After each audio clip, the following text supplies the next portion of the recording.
Assalamualaikum warahmatullahi wabarakatuh. Salam tani, semoga sehat dan sukses selalu. Alhamdulillah, pada kesempatan siang kali ini kita bisa bertemu dengan Maban channel yang membahas tentang seputaran pohon kopi.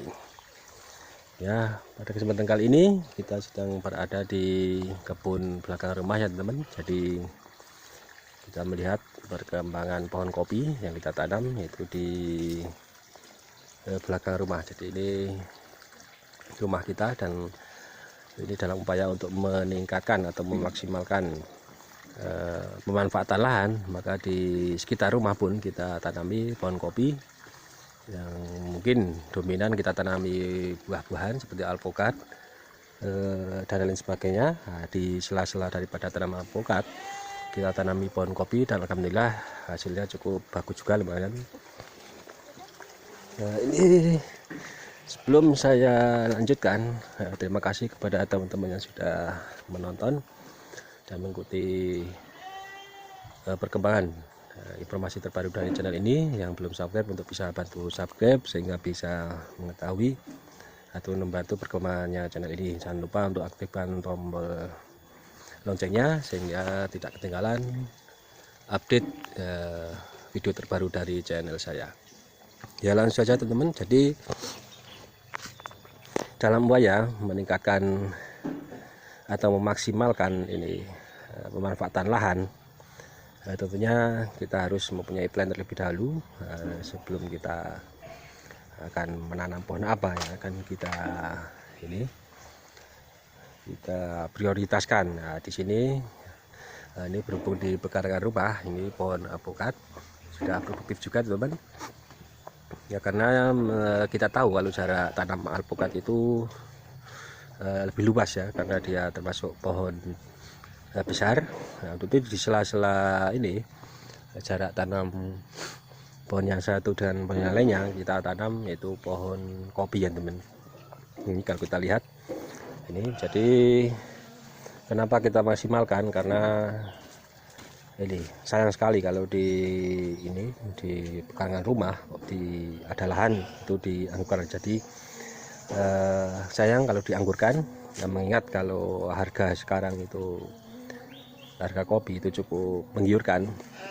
Untuk itu menjadi peluang usaha yang sangat bagus sekali atau menjanjikan tentunya bila memanfaatkan lahan untuk ditanami pohon kopi ya teman. Nah, di samping untuk perawatannya pun kalau di sekitar rumah itu tentunya bisa lebih maksimal karena kita bisa mengetahui perkembangan setiap waktu.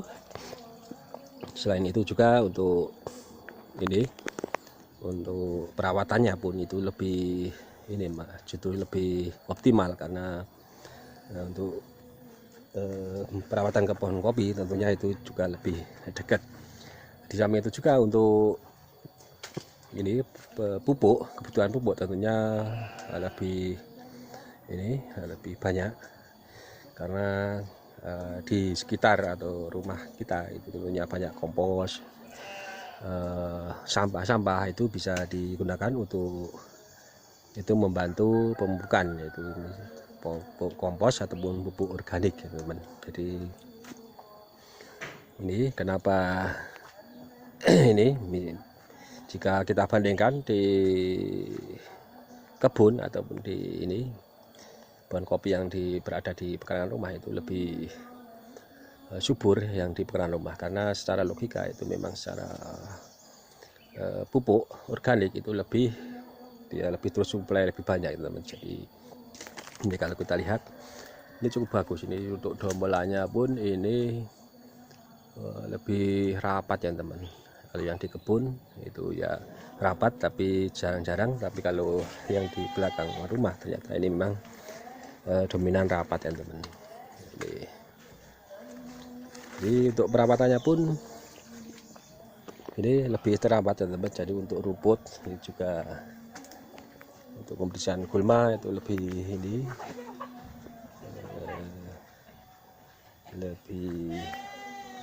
terjaga ya teman-teman. Nah, ini kita lihat, ini kita jadikan pupuk organik untuk sampah-sampah kayak gini. Jadi kita taruh di rorak atau bukumen yang sudah kita buat teman-teman.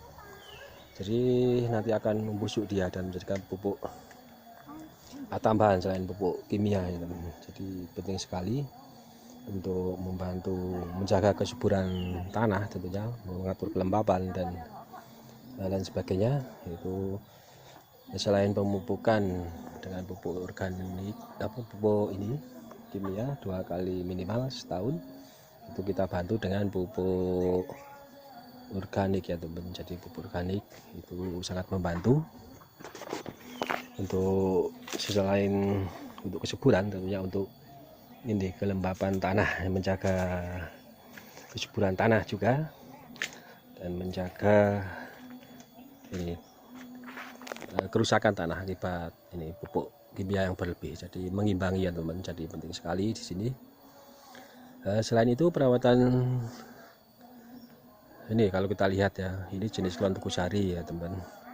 Tapi kalau kita lihat ini untuk bahan itu juga relatif lebih banyak yang di kebun pekarangan rumah ya teman. Ini bahan, ini B0 yang akan kita gunakan untuk pembuahan di tahun besok ya teman. Ini identik dengan tunas raja juga yang di sini. Ini bahan juga ya teman. Ini cukup banyak bahan ya tentunya, sehingga tentunya untuk kestabilan panen pun bisa terjaga kalau banyak bahan kayak gini teman. Berarti dapat disimpulkan ketika banyak bahan dan tumbuh, itu kesuburan untuk pohon kopi itu lebih bisa terjaga ya teman.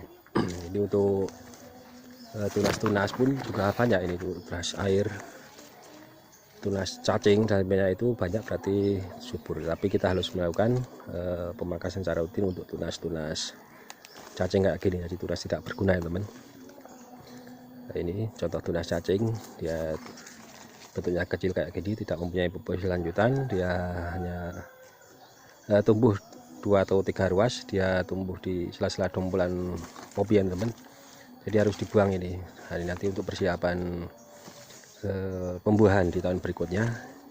Nah, ini kan 1, 2, 3, 4, 5, 6, 11 ruas ya teman. Nah, ini nanti ini untuk B2 nya mungkin masih bisa ini tumbuh buah kopi juga, tapi kalaupun tidak, ini nanti untuk pembuahan di tahun berikutnya.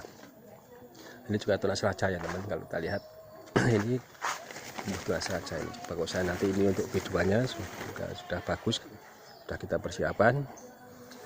Ini selain kita persiapkan bahan untuk B2 nya pun kayaknya ini cukup bagus ya teman. Nah, jadi intinya memanfaatkan itu untuk lahan, mengoptimalkan dengan produktivitas, terlebih di daerah saya atau di kebun kami, yaitu dengan produktivitas kopi, dengan kita tanam kopi itu sangat penting sekali. Mengingat harga kopi yang sekarang cukup bagus, itu sebagai omset yang menggiurkan tentunya. Biji kopi kering itu bisa tembus sampai 80.000 ya teman, jadi di daerah saya. Jadi sayang sekali kalau ada lahan kok dianggurkan. Itu kira-kira bisa ditanami dan tanaman yang produktif. Tapi kopi ini cukup menjanjikan ya teman. Jadi untuk generasi muda ataupun mungkin yang tanahnya nganggur ataupun tenaga dari teman-teman nganggur, itu bisa tergerak untuk ini terinspirasi untuk bisa berkebun kopi, jadinya mempunyai produktivitas, mempunyai ini mempunyai penghasilan ya teman, daripada dianggurin. Untuk perawatannya pun terbilang cukup mudah untuk perkebunan kopi. Untuk biaya pun tidak tergolong mahal, terlebih untuk para pemula itu bisa merambat dari proses yang terkecil, yang penting cara dan perawatannya dan juga teknik. Jadi teknik perawatan itu juga penting. Nanti sambil belajar, yang penting bergerak dulu lah, bergerak dulu.